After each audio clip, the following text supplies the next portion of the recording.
Good morning friends, कैसे हैं आप सब। आइए आज हम लोग टेस्ट पेपर साइंस का टेस्ट पेपर्स 14 लगाने का प्रयास करेंगे। पहला क्वेश्चन आपके पास है कि शुष्क सेल क्या है। शुष्क सेल को कौन सा सेल कहते हैं?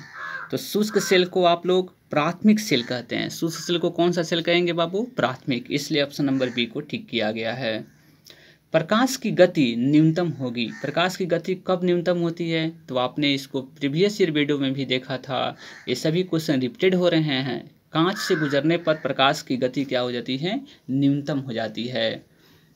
तड़ित चालक बनाए जाते हैं। तड़ित चालक किसके बनाए जाते हैं? तो लोहे तांबे का बनाए जाते हैं। तड़ित चालक किसके बनाए जाते हैं? तो तांबे का। किस यंत्र का काम डायनेमो के कार्य का उल्टा होता है? तो डायनेमो के कार्य का उल्टा डायनेमो यांत्रिक ऊर्जा को विद्युत ऊर्जा में करता है और जो मोटर होता है वह विद्युत ऊर्जा को यांत्रिक ऊर्जा में करता है। तो इसलिए डायनेमो के कार्य का उल्टा कौन करता है? तो मोटर। चुंबकीय क्षेत्र मापा जाता है। तो चुंबकीय क्षेत्र का आपको फल्कोमीटर के नाम से फल्कोमीटर से मापा जाता है चुंबकीय क्षेत्र को। नतीन और चुंबकीय भूमध्य रेखा के बीच का कोण क्या होता है? तो नतीन और चुंबकीय भूमध्य रेखा के बीच का कोण क्या होता है? तो 0 डिग्री। इसलिए ऑप्शन नंबर क्या हो जाएगा? ऑप्शन नंबर ए पर 0 डिग्री। उत्तरी चुंबकीय ध्रुव का नमन कोण कितना होता है? तो उत्तरी चुंबकीय ध्रुव का नमन कोण कितना होता है? तो 90 डिग्री। इसको याद रखिएगा, उत्तरी चुंबकीय ध्रुव का नमन कोण 90 डिग्री। स्कूटर का आविष्कार किसने किया था? तो स्कूटर का आविष्कार बाबू किसने किया था? तो ब्रांड शॉ ने। ब्रांड शॉ इनका नाम था जो स्कूटर का आविष्कार किए थे। कॉस्मिक किरणों की खोज किसने की थी? तो कॉस्मिक किरणों की खोज विक्टर हेस ने की थी। तो कॉस्मिक किरणों की खोज किसने की थी? तो विक्टर हेस ने। नाभिकीय रिएक्टरों में ऊर्जा उत्पन्न होती है। नाभिकीय रिएक्टर में कैसा ऊर्जा उत्पन्न होती है? तो नियंत्रित विखंडन द्वारा। नाभिकीय रिएक्टर में कैसा होती है? तो नियंत्रित विखंडन द्वारा। कोबाल्ट 60 उत्सर्जित करता है। तो कोबाल्ट 60 कौन सा किरण आपको उत्सर्जित करता है? तो गामा किरण। कौन सी किरण बाबू? गामा। इसको गामा का नोटेशन है, गामा किरणें। पॉजिट्रॉन की खोज किसने की थी? तो पॉजिट्रॉन की खोज आपको एडरसन ने की थी। किसने की थी? तो एडरसन ने। एक सामान्य शुष्क सेल में विद्युत अपघटक होता है।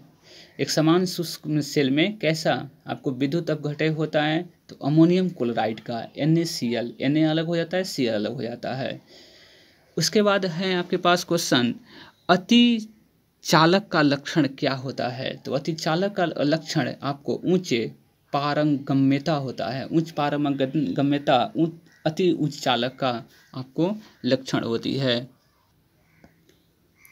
उसके बाद 15 नंबर क्वेश्चन है, ठोस कपूर को कपूर वाष्प बनने की प्रक्रिया को क्या बोलते हैं? तो ठोस कपूर से कपूर जो होती है उड़ जाती है, वाष्प बनकर उड़ जाता है, तो उसको कौन सी प्रक्रिया बोलते हैं? तो ऊर्ध्वाधर पतन बोलते हैं।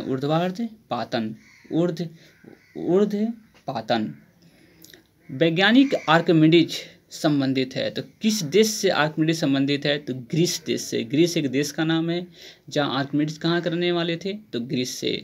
वह यूरेनियम जिसमें निम्न समस्थानिक की समृद्धता है। तो यूरेनियम जिसमें निम्न समस्थानिक, तो यूरेनियम U-235 समस्थानिक के लिए आप याद रखेंगे।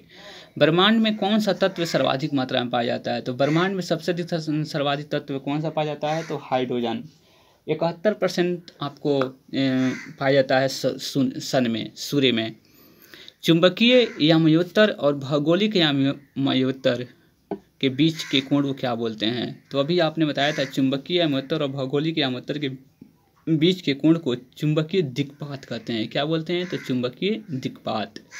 सबसे अधिक भेदन क्षमता किसकी होती है? तो सबसे अधिक भेदन क्षमता गामा किरणों की होती है। गामा किरणों की। तो सबसे अधिक भेदन क्षमता किसकी होती है? तो गामा किरणों की।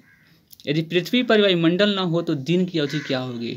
यदि पृथ्वी पर वायुमंडल न हो तो दिन की अवधि क्या होगी? तो कम होगी। आपने फिर प्रीवियस वीडियो में पढ़ा था। अब आते हैं बाबू, यदि किसी दर्पण को थीटा कोण से घुमा दिया जाए तो परावर्तित किरण का घूर्णन होगा, कितना होगा? यदि थीटा कोण से घुमाइएगा ना तो उसका परावर्तित किरण का जो घूर्णन होगा वह 2 थीटा हो जाएगा, इसका दोगुना। विद्युत धारा का पता लगाने के लिए किस उपकरण का उपयोग करते हैं? तो विद्युत धारा का पता लगाने के लिए एमीटर का यूज करते हैं। किसका यूज करते हैं? तो एमीटर का। 1 एंगस्ट्रम किसके बराबर होता है? तो 1 एंगस्ट्रम 10⁻⁻10 मीटर के बराबर होता है। तो 1 एंगस्ट्रम कितने के बराबर होता है? 10⁻⁻10 मीटर के। निम्नलिखित में किस रंग का अपवर्तनांक सबसे अधिक होता है? तो निम्न में किस रंग का अपवर्तनांक? तो बैगनी रंग का अपवर्तनांक सबसे अधिक होता है और सबसे कम अपवर्तनांक लाल रंग का होता है। उसके बाद ऊष्मा का सर्वोत्तम चालक कौन सा है? तो ऊष्मा का सर्वोत्तम चालक आपको पारा है, पारा। इसलिए हम लोग थर्मामीटर में जो होता है ना वो पारा का यूज करते हैं। खाना पकाने का बर्तन का कैसा होना चाहिए? खाना पकाने वाला जो बर्तन होता है वो कैसा होना चाहिए? खाना पकाने वाला जो बर्तन होता है वह उच्च विशिष्ट ऊष्मा और निम्न चालकता होना चाहिए। यानी कि वो बर्तन कैसा होना चाहिए? तो उच्च विशिष्ट ऊष्मा और निम्न चालकता होना चाहिए। किसी गैस का आयतन प्रसार गुणांक हमेशा कैसा होता है? तो किसी गैस का आयतन प्रसार गुणांक हमेशा ऋणात्मक होता है। पृथ्वी का द्रव्यमान कितना है? तो पृथ्वी का द्रव्यमान 6 × 10⁻24 किलोग्राम, यानी कि 6 × 10⁻24 किलोग्राम पृथ्वी का द्रव्यमान है। भूस्थिर उपग्रह का आवर्तकाल कितना होता है? तो देखिए भूस्थिर जो भी उपग्रह सेटेलाइट है तो 24 घंटा वर्किंग करता रहता है, इसलिए 24 घंटे आंसर हो जाएगी। लिफ्ट की खोज किसने की थी? तो लिफ्ट की खोज किसने की थी ने? तो ओटिस ने। ओटिस, इनका नाम क्या था? उस वैज्ञानिक का नाम ओटिस था, जिन्होंने लिफ्ट की खोज की थी। उड़ते हुए हेलीकॉप्टर में ऊर्जा होती है, तो उड़ते हुए हेलीकॉप्टर में कौन सी ऊर्जा होती है? तो स्थितिज और गतिज ऊर्जा दोनों होती है। किस ताप पर ध्वनि का वेग 312 मीटर प्रति सेकंड होता है? तो ध्वनि का वेग आपको 332 मीटर पर सेकंड कितने आपको टेम्परेचर पर होती है? तो 0 डिग्री सेल्सियस पे। पृथ्वी तल से ऊपर या नीचे जाने पर गुरुत्वीय त्वरण का मान क्या होता है? तो गुरुत्वीय त्वरण मतलब जी का मान क्या होता है? तो गुरुत्वीय त्वरण का मान बाबू घट जाता है। ऊपर जाएंगे, पृथ्वी तल से ऊपर जाइए या नीचे जाएंगे तो आपको गुरुत्वीय त्वरण का मान क्या होता है? घट जाता है। जब बर्फ पिघलती है तो इसका क्या आपको आयतन बढ़ता है, आयतन घटता है, अपरिवर्तित रहता है, पहले बढ़ता है या फिर घटता है?